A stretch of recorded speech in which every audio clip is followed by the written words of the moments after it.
नौवां स्कंद, तीसरा अध्याय। महर्षि च्युवन और सुकन्या का चरित्र, राजा सर्वयात्रिका का वंश। श्री सुखदेव जी कहते हैं, परीक्षित मनु पुत्र राजा सर्याति वेदों का निष्ठावान विद्वान था। उसने अंगिरार गोत्र के ऋषियों के यज्ञ में दूसरे दिन का कर्म बतलाया था। उसकी एक कमल लोचना कन्या थी, उसका नाम था सुकन्या। एक दिन राजा सर्याति अपनी कन्या के साथ वन में घूमते घूमते च्युवन ऋषि के आश्रम पर जा पहुंचे। सुकन्या अपनी सखियों के साथ वन में घूम घूम कर वृक्षों का सौंदर्य देख रही थी। उसने एक स्थान पर देखा कि बौड़ी दीमकों की एकत्र की हुई मिट्टी के छेद में से जुगनू की तरह दो ज्योतियां दिख रही हैं। देव की कुछ ऐसी प्रेरणा थी, सुकन्या ने बाल सुलभ चपलता से एक कांटे के द्वारा उन ज्योतियों को भेद दिया। इससे उनमें से बहुत सा खून बह चला। उसी समय राजा सर्याति के सैनिकों का मल मूत्र रुक गया। राजा श्री सर्याति को यह देखकर बड़ा आश्चर्य हुआ। उन्होंने अपने सैनिकों से कहा, अरे तुम लोगों ने कहीं महर्षि च्युवन के प्रति कोई अनुचित व्यवहार तो नहीं कर दिया? मुझे तो यह स्पष्ट जान पड़ता है कि हम लोगों में से किसी न किसी ने उनके आश्रम में कोई अनर्थ किया है। जब सुकन्या ने अपने पिता से डरते डरते कहा कि पिताजी, मैंने कुछ अपराध अवश्य किया है, मैंने अनजान में दो ज्योतियों को कांटे से छेद दिया। अपनी कन्या की यह बात सुनकर सर्याति घबरा गए। उन्होंने धीरे धीरे स्तुति करके बौबी में छिपे हुए च्युवन मुनि को प्रश्न किया। तदंतर च्युवन मुनि का अभिप्राय जानकर उन्होंने अपनी कन्या उन्हें समर्पित कर दी। इस संकट से छूटकर बड़ी सावधानी से उनकी अनुमति लेकर वे अपनी राजधानी में चले गए। इधर सुकन्या परम क्रोधी च्युवन मुनि को अपने पति के रूप में प्राप्त करके बड़े सावधानी से उनकी सेवा करती हुई उन्हें प्रसन्न करने लगी। वह उनकी मनोवृत्ति को जानकर उसके अनुसार ही बर्ताव करती थी। कुछ समय बीत जाने पर उनके आश्रम पर दोनों अश्विनी कुमार आए। च्युवन मुनि ने उनका यथोचित सत्कार किया और कहा कि आप दोनों समर्थ हैं, इसलिए मुझे युवा अवस्था प्रदान कीजिए। मेरा रूप एवं अवस्था ऐसी कर दीजिए जिसे युक्ति स्त्रियां चाहती हैं। मैं जानता हूं कि आप लोग सोमपान के अधिकारी नहीं हैं, फिर भी मैं आपको यज्ञ में सोम रस का भाग दूंगा। वैद्य शिरोमणि अश्विनी कुमारों ने महर्षि च्युवन का अभिनंदन करके कहा, ठीक है, और इसके बाद उनसे कहा कि यह सिद्धों के द्वारा बनाया हुआ कुंड है, आप इसमें स्नान कीजिए।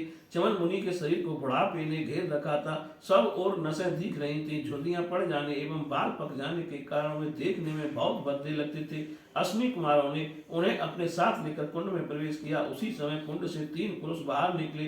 वे तीनों ही कमलों की माला, कुंडल और सुंदर वस्त्र पहने एक से मालूम होते थे।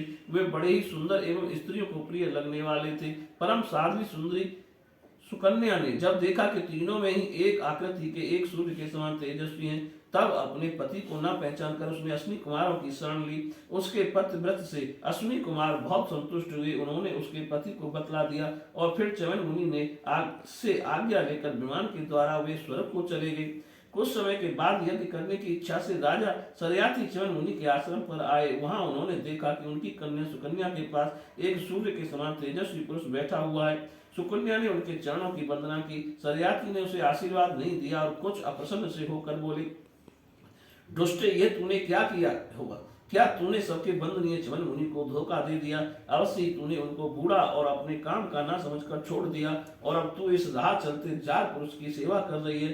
तेरा जन्म तो बड़े ऊंचे कुल में हुआ था, ये उल्टी बुद्धि तुझे कैसे प्राप्त हुई? तेरा यह व्यवहार तो कुल में कलंक लगाने वाला है। अरे राम राम, तू निर्लज्ज होकर जार पुरुष की सेवा कर रही है और इस प्रकार अपने पिता और पति दोनों के वंश को घोर नरक में ले जा रही है। राजा सर्याति के इस प्रकार कहने पर पवित्र मुस्कान वाली सुकन्या ने मुस्कुरा कर कहा, पिताजी, ये आपके जमाता एवं भृगुनंदन महर्षि च्युवन ही हैं। इसके बाद उसने अपने पिता से महर्षि च्युवन के यौवन और सौंदर्य की प्राप्ति का सारा वृत्तांत कह सुनाया।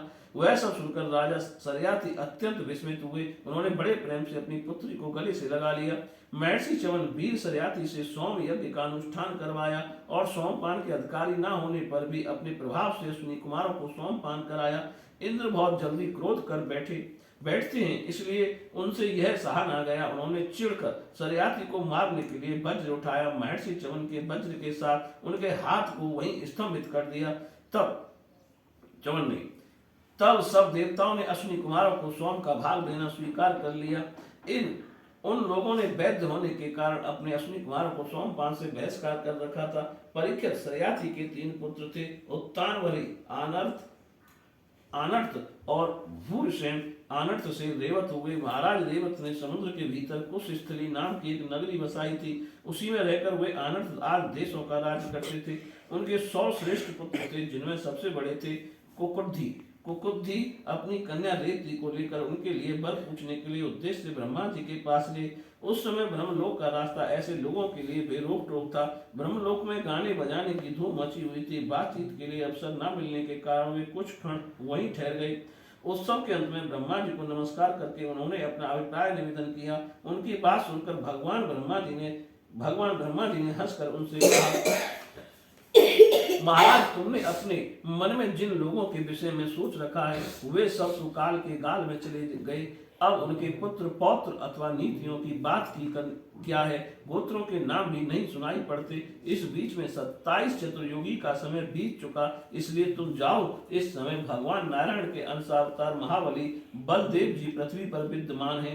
राजन, उन्हीं नर रत्न को यह कन्या रत्न तुम समर्पित कर दो, जिनके नाम लीला आज का श्रवण कीर्तन बड़ा ही पवित्र है। वही प्राणियों के जीवन सर्वस्व भगवान पृथ्वी का भार उतारने के लिए अपने अंश से अवतीर्ण हुए हैं। राजा कुकंती ने ब्रह्मा जी का यह आदेश प्राप्त करके उनके चरणों की वंदना की और अपने नगर में चले गए।